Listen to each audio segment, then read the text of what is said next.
Good morning, students. মই class 10ৰ general advance মেথছৰ পাৰমুটেশ্যন এণ্ড কম্বিনেশ্যন চেপ্টাৰটো পঢ়ুৱাই আছিলোঁ আৰু আজি মোৰ কুৱেশ্যন নম্বৰ 3 পৰা আছে। কুৱেশ্যন নম্বৰ 3টো দিয়া আছে, how many words the words may or may not have meaning can be form with the letter of the word English taking 3 at a time. English শব্দটোৰ পৰা কিমানটা তিনিটাকে আখৰ লৈ ENGLISH ইংলিছ শব্দটোৰ পৰা তিনিটাকে আখৰ লৈ আমি কিমানটা শব্দ গঠন কৰিব পাৰোঁ।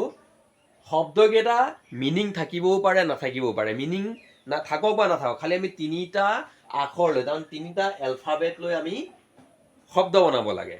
গতিকে মই কুৱেশ্যনটো লিখা নাই, question number 3 6.1 question number 3 solution. ইয়াত আমাৰ মুঠ আখৰ কেইটা আছে, মুঠ লেটাৰ কেইটা আছে, মুঠ লেটাৰ আছে 7টা। এতিয়া আমি 7টা লেটাৰৰ পৰা আমি কিমানটাকে ল'ব লাগে, তিনিটাকে লৈ শব্দ গঠন কৰিব লাগে, ঠিক আছে। গতিকে শব্দবিলাক অৰ্থ থাকক বা নাথাকক, এনেকে মুঠ শব্দ হ'ব। যদি আমি তিনিটাকে লওঁ তেতিয়াহ'লে প্ৰথম ঘৰটো, যেনিবা ছাপোজ আমি তিনিটা শব্দৰ এটা আখৰৰ তিনিটা আখৰ এটা শব্দ বনালো, যেনিবা ENG মিলি এটা শব্দ হ'ল, ইয়াৰ মিনিং থাকক বা নাথাকক। গতিকে প্ৰথম ঘৰটো, ছাপোজ ফাৰ্ষ্ট ঘৰটো আমি কিমান ধৰণে ফিল আপ কৰিম, 7 ধৰণে। প্ৰথম ঘৰত আমি E বহুৱালো, N বহুৱালো, G বহুৱাব পাৰোঁ, L বহুৱাব পাৰোঁ, I বহুৱাব পাৰোঁ, S বহুৱাব পাৰোঁ, H বহুৱাব পাৰোঁ। ছাপোজ প্ৰথম ঘৰটোত মই E বহুৱালো।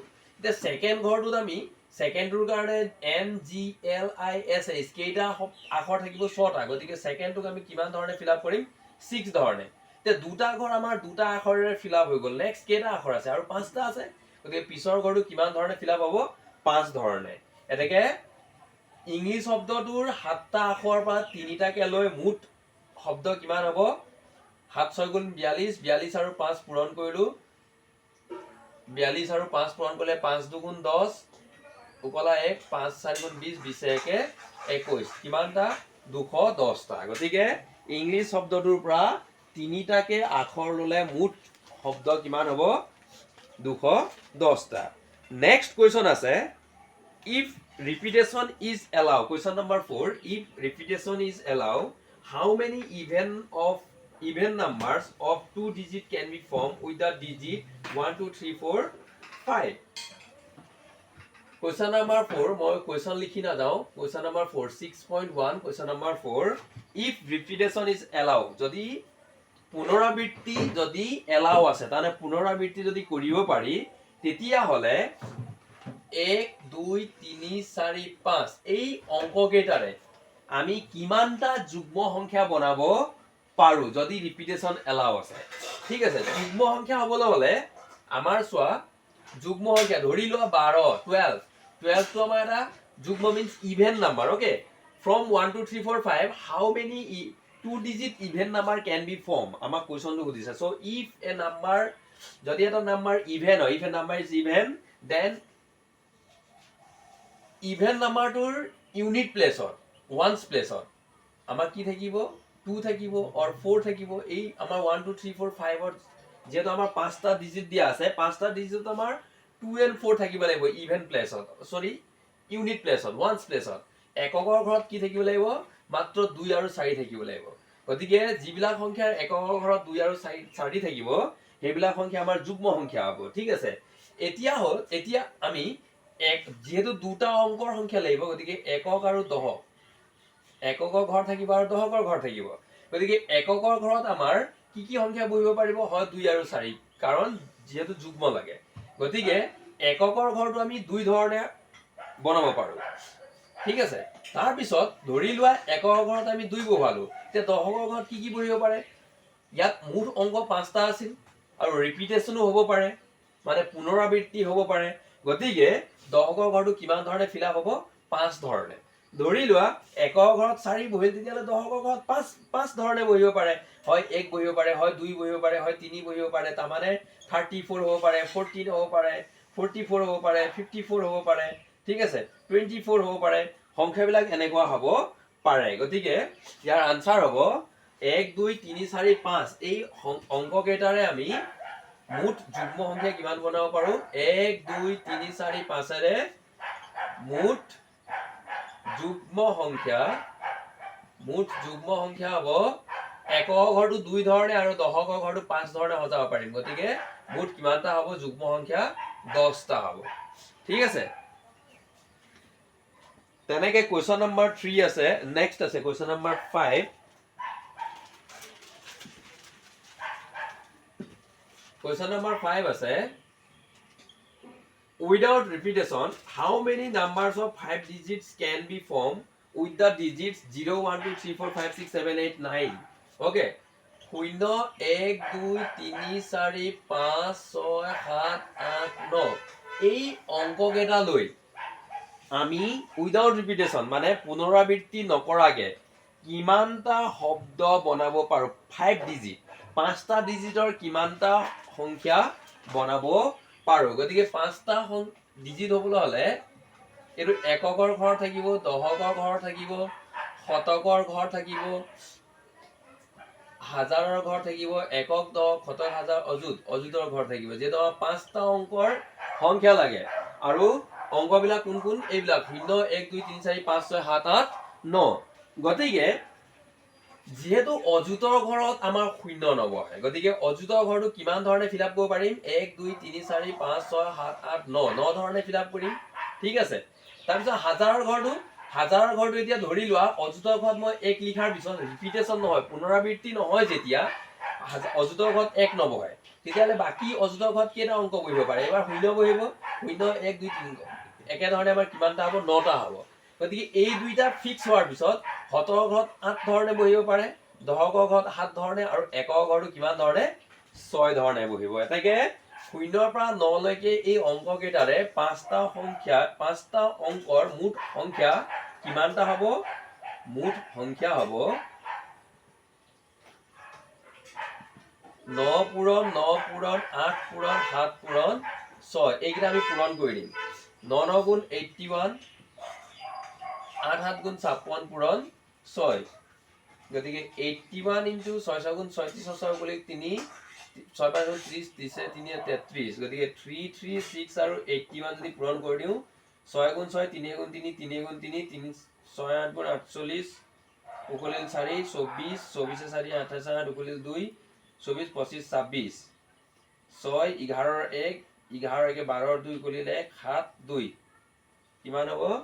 27,216টা সংখ্যা গঠন কৰিব পাৰি। ঠিক আছে, নেক্সট আমাৰ কুৱেশ্যন নম্বৰ 6 আছে, without ৰিপিটেশ্যন how many 4 digit number can be formed with the digits 1 3 5 7 9? Question number 6 to কি দিয়া আছে? Without repetition how many 4 digit numbers can be formed with the digits 1 3 5 7 9? Without repetition, so আমাৰ repeat হ'ব নোৱাৰিব।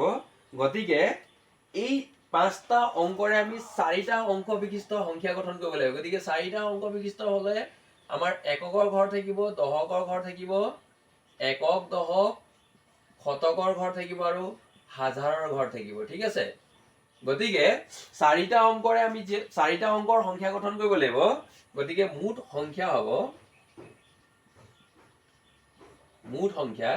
ধৰি লোৱা হাজাৰৰ ঘৰটো আমি কিমান ধৰণে ফিল আপ কৰিম? 1 2 3 4 5 ধৰণে। এইবাৰ শতকৰ ঘৰ যিহেতু আমাৰ ৰিপিটেশ্যন নহয়, পুনৰাবৃত্তি নহয়, তাৰমানে হাজাৰৰ ঘৰত যদি 1 বহুৱাই দিওঁ তেতিয়াহ'লে 1 ফিক্স হৈ গ'ল। বাকী শতকৰ ঘৰত কিমান ধৰণে ফিল আপ হ'ব? 4 ধৰণে। তাৰপিছত 4টো শতকৰ ঘৰটো ফিল আপ হোৱাৰ পিছত বাকী থাকিল 3টা অংক, 3টা অংকৰে 2টা ফিল আপ কৰিব লাগিব। গতিকে পিছৰটোত আমি 3 ধৰণে ফিল আপ কৰিম, দশকৰ ঘৰটো, একক ঘৰটো 2 ধৰণে। গতিকে আমি পূৰণ কৰিম 4 5 4 গুণ 20 20 3 গুণ 60 60 2 গুণ 120টা সংখ্যা বনাব পাৰি। 4টা অংকৰ আমি কিমানটা সংখ্যা বনাব পাৰিম? 120টা। ঠিক আছে, next question number 7। Question number 7ৰ কৈছে how many ways the letters of the word number can be arranged? আমি এই নাম্বাৰ NUMBIR এই নাম্বাৰ শব্দটোৰ লেটাৰ কেইটা লৈ আমি কিমান ধৰণে সজাব পাৰো বুলি কৈছে। ঠিক আছে, গতিকে নাম্বাৰ শব্দত মুঠ আখৰ কেইটা আছে? মুঠ লেটাৰ কেইটা আছে? নাম্বাৰত NUMBER নাম্বাৰ নাম্বাৰ শব্দটোত মুঠ আখৰ কেইটা আছে মুঠ আখৰ বুলি লিখিছো আখৰ আছে কিমানটা 6টা ঠিক আছে এতিয়া কিমান ধৰণে সজাব পাৰিম বুলি কৈছে মুঠ শব্দ হ'ব ধৰি লোৱা মই এই 6 নম্বৰ ঘৰটো যেনিবা একক দশক শতক হাজাৰ অযুত একক দশক শতক হাজাৰ একক দশক শতক হাজাৰ অযুত কেইটা ঘৰ 1 2 3 4 1 2 3 4 5 লাখ ওকে এতিয়া চোৱা এই লাখৰ ঘৰটো কিমান ধৰণে সজাব পাৰিম 6 ধৰণে কাৰণ 6টা এলফাবেট আছে হয় না তাৰ পিছৰটো আমি কেই ধৰণে সজাব পাৰিম 5 ধৰণে তাৰ পিছৰটো 4 ধৰণে তাৰ পিছৰটো 3 ধৰণে তাৰ পিছৰটো 2 ধৰণে তাৰ পিছৰটো 1 ধৰণে গতিকে মুঠ শব্দ হ'ব কিমান 6 পূৰণ 5 পূৰণ 4 পূৰণ 3 পূৰণ 2 পূৰণ 1 6 5 গুণ 30 30 4 গুণ 120 120 আৰু 3 দুগুণ 6 6 গুণ 6 120 আৰু 6 পূৰণ কৰিলে কিমান হ'ব 720টা শব্দ হ'ব ঠিক আছে নাম্বাৰ শব্দটোৰ এলফাবেট কেইটা লৈ আমি মুঠ কিমানটা শব্দ গঠন কৰিব পাৰো 720টা ঠিক আছে নেক্সট কোৱেশ্চন নাম্বাৰ 1 আছে 7 ৰ আকৌ 1 আছে 7 ৰ 1 টো কৈছে how many of this will start from M এতিয়া আমি 720টা যে শব্দ পালো সেই 720টাত এম এৰে ষ্টাৰ্ট হোৱা কিমানটা শব্দ আছে সুধিছে গতিকে আমাৰ লাখৰ ঘৰটো যেনিবা একক দশক শতক হাজাৰ অযুত লাখ এবাৰ লাখৰ ঘৰটো আমাৰ এম ফিক্স হৈ থাকিব ঠিক আছে এম যেতিয়া ফিক্স হ'ব তেতিয়া মুঠ শব্দ কিমানটা হ'ব এম টো ফিক্স হ'ল গতিকে এম লাখৰ ঘৰটো এক ধৰণেহে ফিল আপ কৰিব পাৰি আমাৰ 6টা এলফাবেট আছে যদিও লাখৰ ঘৰটো এক ধৰণে ফিল আপ কৰিম কাৰণ এমৰে আৰম্ভণি হোৱা শব্দ লাগে গতিকে এম টো এক ধৰণে ফিল আপ কৰিলো পিছত অযুতৰ ঘৰটো কিমান ধৰণে 5 ধৰণে কাৰণ এম ফিক্স হোৱাৰ পিছত 5টা এলফাবেট আছে তাৰ পিছৰটো 4 ধৰণে তাৰ পিছৰটো 3 ধৰণে তাৰ পিছৰটো 2 ধৰণে ঠিক আছে আৰু তাৰ পিছৰটো এক ধৰণে কাৰণ লাষ্টত আমাৰ এটা থাকি যাব হল এতিয়া পূৰণ কৰা 5 4 গুণ 20 20 এ 3 60 60 দুগুণ 120টা মুঠ এমেৰে আৰম্ভ হোৱা মুঠ শব্দ কিমানটা পালো 120টা পালো ঠিক আছে নেক্সট আমাক কৈছে 7 ৰ 2 how many of this do not end with B এতিয়া আমি